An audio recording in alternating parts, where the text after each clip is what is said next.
الحمد لله رب العالمين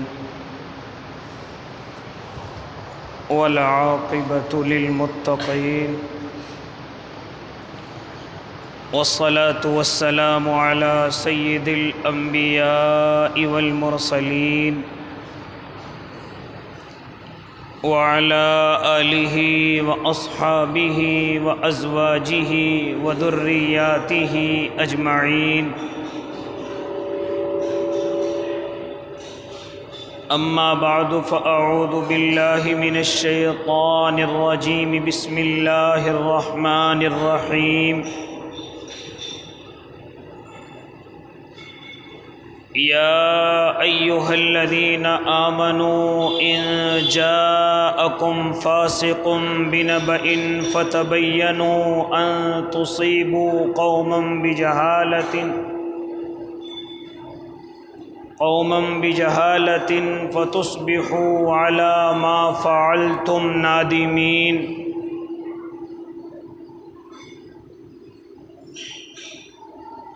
وقال النبي صلى الله عليه وسلم حسن الظن من حسن العبادة صدق الله العظيم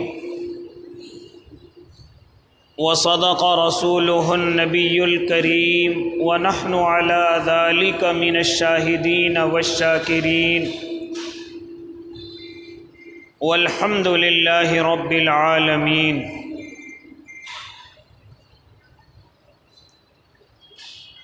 باوقار ساتھیوں، بزرگوں، نوجوانوں اور معصوم بچوں، اپنے گھروں میں سماعت فرمانے والی پاکیزہ مقدس مائیں اور بہنوں، سیرت طیبہ کے عنوان سے آپ حضرات کے سامنے زمانہ دراز سے گفتگو چل رہی ہے، اور آپ بھی بڑے شوق اور محبت کے ساتھ، چونکہ معلوم ہے اللہ کی باتیں سننا جس طرح باعث عبادت ہے، اسی طرح اس کے محبوب کی سیرت کو پڑھنا، سننا، عمل کرنا یہ بھی باعث عبادت ہے۔ ابھی گزشتہ ہفتے غزوہ حنین کے تعلق سے جو عرب کے لیے میرے اور آپ کے آقا کا آخری غزوہ ہے، اس کے بعد عرب کے لوگوں پر اتنی ہیبت طاری ہوئی، میرے اور آپ کے آقا کا، ان کے صحابہ کا ایسا خوف طاری ہوا کہ باوجود طاقت اور قوت ہونے کے وہ کبھی اسلام کے خلاف اپنے سروں کو نہ اٹھا سکے، اپنی سازشوں کو آگے نہ چلا سکے۔ یہ غزوہ حنین بالکل آخری غزوہ ہے۔ اس کے بعد جب تمام کا تمام عرب خاموش ہو گیا، اور جن سے غزوہ حنین پیش آیا، مالک بن عوف، جنہوں نے اپنے آپ کو طائف کے قلعے میں محصور کر لیا تھا، انہوں نے بھی بعد میں آ کر میرے اور آپ کے آقا کے ہاتھ پر اسلام قبول کر لیا تھا۔ اس کے بعد جب دیکھا کہ اب یہ سارے قبیلے اسلام کی حفظ و امان میں آ چکے ہیں، کچھ ایمان لا چکے ہیں، اور جو ایمان نہیں لائے وہ معاہدے کر چکے ہیں، تو میرے اور آپ کے آقا نے پھر اکثر صحابہ کی ذمہ داری لگائی کہ وہ بڑے بڑے قبیلوں کے اندر بڑے بڑے سرداروں کے پاس، مالداروں کے پاس جائیں، ان سے زکوٰۃ وصول کریں، ان کے مالداروں سے مال لیں اور غریبوں میں تقسیم کریں۔ اللہ کے نبی نے صحابہ کی ذمہ داری لگائی، اور جس صحابی کی جہاں ذمہ داری لگا دی گئی وہ صحابی اپنی بات پر، آقا کے حکم پر عمل کرتے ہوئے پہنچ گئے۔ یہاں ایک گفتگو اور بیچ میں پیش آ گئی۔ ایک صحابی ہیں حضرت ولید بن عقبہ رضی اللہ تعالی عنہ،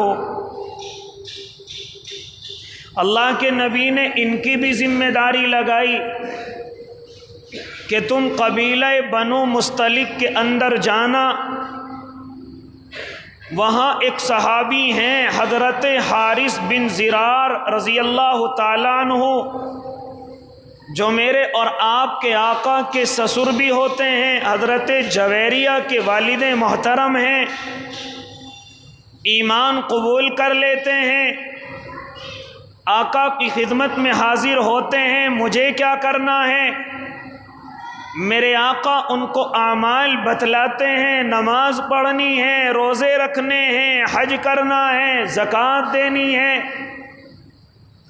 کہا آقا میں اکیلا نہیں بلکہ میں اپنے قبیلے میں جا کر لوگوں کو اسلام کی دعوت دوں گا، وہ لوگ اسلام قبول کریں گے، پھر میں ان لوگوں سے زکوٰۃ کے لیے کہوں گا، لہذا آقا آپ فلاں وقت میں کسی صحابی کو، فلاں تاریخ میں کسی صحابی کو ہمارے قبیلے کے اندر روانہ کر دینا، ہم ساری زکوٰۃ صدقہ اکٹھا کر کے ان صحابی کے سپرد کر دیں گے تاکہ آپ ان کو غریبوں میں تقسیم کر دیں۔ حضرت حارث بن زرار اپنے قبیلے میں آ گئے۔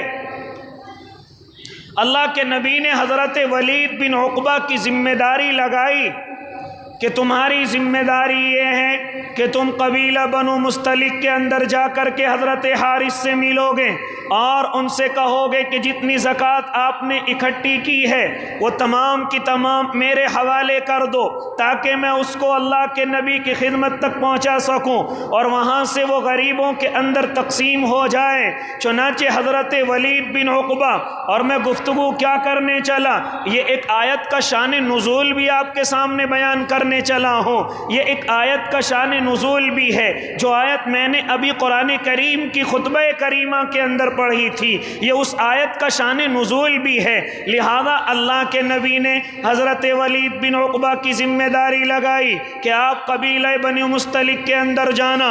ہاں ان کی ذمہ داری، وہ اپنی ذمہ داری کے ساتھ چلے ہیں، اور چلنے کے بعد لیکن وہ اپنے دل کے اندر سمجھتے ہیں کہ اس قبیلے سے میرے بڑوں کی پرانی دشمنی ہے، یہ قبیلہ پرانی مجھ سے نفرت اور میرے باپ داداؤں سے نفرت رکھتا ہے، لہذا کہیں ایسا نہ ہو کہ یہ مجھ سے نفرت کو ظاہر کریں اور یہ مجھ پر حملہ کر دیں۔ لہذا لیکن آقا کی نے حکم دیا ہے، اس حکم کی تعمیل بھی کرنی ہے۔ لہذا جیسے ہی ولید بن عقبہ ان کے قبیلے کے اندر پہنچنے کی کوشش کرتے ہیں، ادھر حضرت حارث اس تاریخ کے آنے سے پہلے اپنے تمام سرداروں سے زکوٰۃ وصول کر لیتے ہیں، اپنے تمام سرداروں سے صدقات وصول کر کے کہتے ہیں، ارے اللہ کے نبی کا قاصد آئے گا، اللہ کے نبی کا بھیجا ہوا انسان آئے گا، لہذا کیوں نہ ہم اپنی گلی سے نکلیں، اپنی بستی سے نکلیں اور اس کا استقبال کریں، اس سے مسکرا کر کے ملیں، ہاں تاکہ یہ ہو جائے